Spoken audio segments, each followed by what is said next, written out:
Kenapa jadi rakyat sipil yang kena gitu? Orang tentara bayaran ini kan siapapun itu musuh, yang dianggap musuh itu harus dihabisi gitu. Jadi totalnya sekitar 14 juta pengungsi. Korban meninggal itu sekarang itu diperkirakan 100 sampai 200 ribu orang. Soalnya dua kelompok yang bertikai ini sama-sama kuat. Apakah nanti bakal dipecah seperti Sudan Selatan di mana yang dikuasai RSF ini merdeka sendiri, atau pemerintah yang sekarang merdeka sendiri, itu kan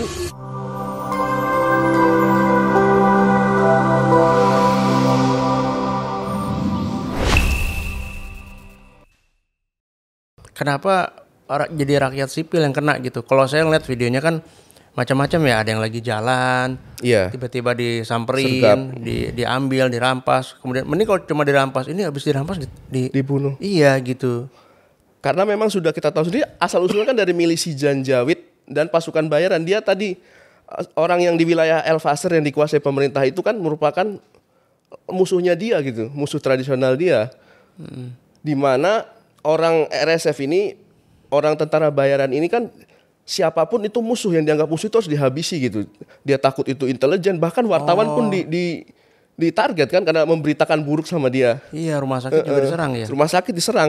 Sebenarnya pemerintah Sudan pun sama, SAF itu sama melakukan kejahatan perang juga seperti mengebom, jadi nggak bisa memihak salah satu pihak udah ya. Cuman bedanya pemerintah Sudan itu menarget itu disebutnya collateral damage atau serangan yang meledak ke tempat tanpa sasaran spesifik warga sipil. Tapi RSF ini spesifik memang melakukan kejahatan perang, membunuh warga sipil. Tujuannya kalau di zaman perang Darfur nih, Kang ya, dia ini untuk menakut-nakuti musuh. Jadi salah satu strateginya dengan eksekusi massal itu untuk menakut-nakuti musuh. Tapi dia kan orang-orang ini kan orang-orang hidupnya istilahnya gaptek gitu lah. Dia nggak tahu justru itu membuat muka dia jelek.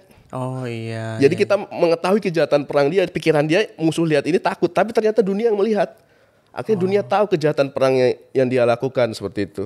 Iya, akhirnya mengharapkan efek damage, ketakutan itu justru malah menimbulkan ini ya, antipati terhadap mereka. Makanya kemarin kalau tidak salah pimpinan dia Hemeti itu dia minta maaf kalau nggak salah. Walaupun itu menurut media itu hanya sebuah lip service karena tidak ada kelanjutan langsung untuk menertibkan pasukan dia seperti itu. Iya ya. Dan saya juga ngelihat ada satu tokoh Mas, namanya Abu Lu'lu ya. Oh iya betul. Itu kan, aduh saya nggak kuat ngelihat videonya itu Mas. Gitu, kejam banget dia ya. Iya gitu. Tapi kan katanya akhirnya ditangkap atau gimana, itu benar Mas ditangkap? Kalau Abu Lu'lu itu RSF itu ingin membuat citra baik. Jadi sebenarnya itu ditangkap sama kalangan mereka sendiri. Perihal dia dieksekusi atau dihukum kita tidak tahu. Soalnya mereka ingin menunjukkan ini yang jahat di kelompok kami sudah kami atasi seperti itu. Jadi dia ingin tadi bahasa lip service untuk memperbaiki citra mereka. Jadi mulai sekarang mereka mulai berhati-hati untuk tentaranya itu jangan memakai ponsel, jangan merekam apa yang kalian lakukan, seperti mengurangi konten-konten yang bisa menekan mereka. Karena ini akan membuat posisi pemerintah Sudan naik ke atas, banyak yang mendukung pemerintah Sudan seperti itu. Karena ofisialnya itu ya. Ofisialnya. Iya, jadi seolah-olah pemerintah Sudan itu kan mereka ini cita-citanya ingin membebaskan Sudan, ceritanya klaim mereka begitu kan, supaya adil dan setara gitu. Tapi kalau lawannya mereka ini digambarkan sebagai jelek, tapi mereka sendiri yang jelek, kan akhirnya lawan yang dapat manfaat kan. Mereka mulai belajar itu tidak. Tapi kita nggak tahu faktanya apakah mereka benar-benar berubah jadi baik atau itu hanya tadi lip service. Nah, ini kan banyak laporan nih Mas yang menyebutkan krisis kemanusiaan di Sudan itu sampai saat ini tuh yang terbesar di dunia gitu. Betul. Ya saya ngebaca laporan itu juga agak kaget juga sih. Saya pikir memang Palestina lah yang memang terbesar, ternyata Sudan saat ini. Emang seberapa parah sih Mas kondisinya nih sekarang? Sudan itu yang dari korban perang 2003 yang di Darfur itu, yang pemberontakan itu pun belum selesai. Dulu ada perang itu pengungsinya jutaan. Kemudian ditambah sekarang pemberontakan RSF ini yang sampai ke ibu kota itu tambah lagi. Jadi totalnya sekitar 14 juta pengungsi. Dengan korban meninggal itu di masa Darfur itu 300 ribu orang meninggal, dan sekarang itu diperkirakan 100 sampai 200 ribu orang. Jadi 500 ribu orang sudah meninggal di Sudan dengan pengungsi 14 juta orang. Itu tersebar di wilayah Chad, di wilayah Sudan Selatan, atau ke Libya, atau mereka bahkan saya pernah ke Mesir itu ketemu orang Sudan, dia bertahun-tahun di Sudan. Dia Dia nggak pernah pulang. Kenapa? Karena kampung halamannya masih perang di Darfur itu. Ditambah yang sekarang ini perang baru, pengungsi baru juga. Wilayahnya lebih luas. Ada yang lari ke wilayah barat, ke Port Sudan, wilayah-wilayah yang aman dikuasai pemerintah seperti itu. Nah terus juga kan ada laporan juga dari PBB dan organisasi HAM tentang kekerasan etnis nih Mas, yang yang ada bukan dugaan genosida, memang genosida. Memang genosida secara di Darfur Barat jelas. Itu. Nah sebenarnya itu apa yang terjadi dan siapa yang bertanggung jawab itu, Mas? Kalau dugaan genosida seperti yang sudah kita bahas tadi, yang disalahkan itu RSF ini waktu masih berbentuk janjawid, karena dia kan istilahnya milisi etnis tadi kan, dari pengembala ternak yang dipakai pemerintah Sudan sejak zaman Omar Bashir. Dia tuh memang menarget suku-suku yang memberontak kepada pemerintah. Dia bukan hanya menyasar milisi pemberontak, kelompok yang punya senjata sama-sama, enggak, dia nyasar juga warga sipilnya. Nah, ini pemerkosaan, teror tadi, supaya dia ingin wilayah itu bersih dari. Jadi dia punya bukan hanya, kalau pemerintah menangani pemberontakan tujuannya supaya pemberontakan itu reda kan, Kang ya, supaya pemberontakan berhenti. Tapi RSF ini bukan hanya itu, tujuannya untuk mengusir etnis saingan, kelompok saingan. Jadi menurut PBB itu ada istilahnya pembersihan etnis, bukan hanya pembunuhan, tapi supaya mereka pergi, berpindah kosong. Jadi tanah yang diperebutkan selama ini mereka dikuasai oleh mereka, tapi upaya ini tidak berhasil karena masih ada kelompok-kelompok pemberontak Darfur itu yang punya wilayah sendiri seperti itu. Jadi pembersihan etnis ini dilakukan sejak tahun 2003. Sejak 2003 ya. Memang perangnya ini pemberontakan sekaligus perang etnis gitu. Perang horizontal dan vertikal. 2003, Mas, kok nggak kalau buat pegiat kemanusiaan mungkin memang update ya, tapi maksudnya bagi masyarakat awam tuh kenapa nggak sampai ya Mas beritanya? Gini Mas, waktu itu kita pernah kurban di Sudan. Untuk dapat dokumentasinya itu susah banget, harus berjalan ratusan kilometer supaya dapat sinyal. Bahkan kita mau ngeprint poster nama itu akhirnya dilukis sama dia pakai spidol. Logo Little Project, logo lembaga yang berkurban ini digambar sendiri, saking tidak ada teknologi di wilayah-wilayah konflik ini.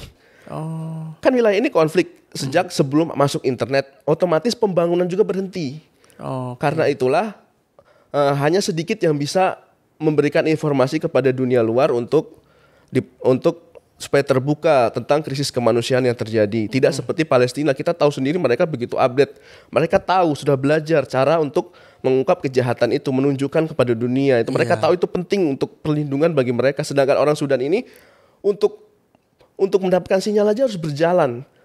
Harus perjalanan jauh. Sedangkan mereka kan tidak punya transportasi, bahkan HP pun banyak kan yang HP kuno masih dipakai itu, HP yang poliponik yang hitam putih.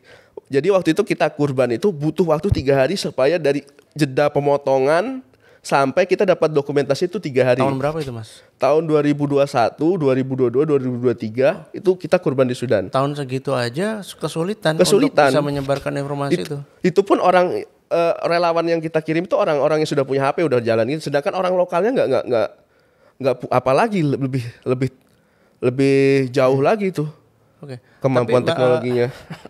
Warga sana secara umum welcome ya terhadap pendatang ya. Orang Sudan tuh ramahnya luar biasa kan.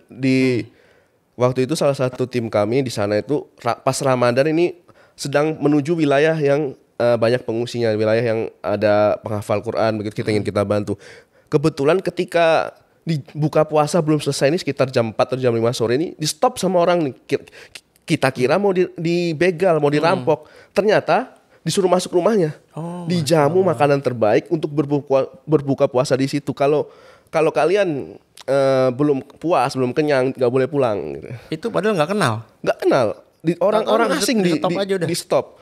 Dan saya juga punya tetangga orang Sudan di Bandung, seorang dosen itu bisa bahasa Indonesia, ramahnya luar biasa.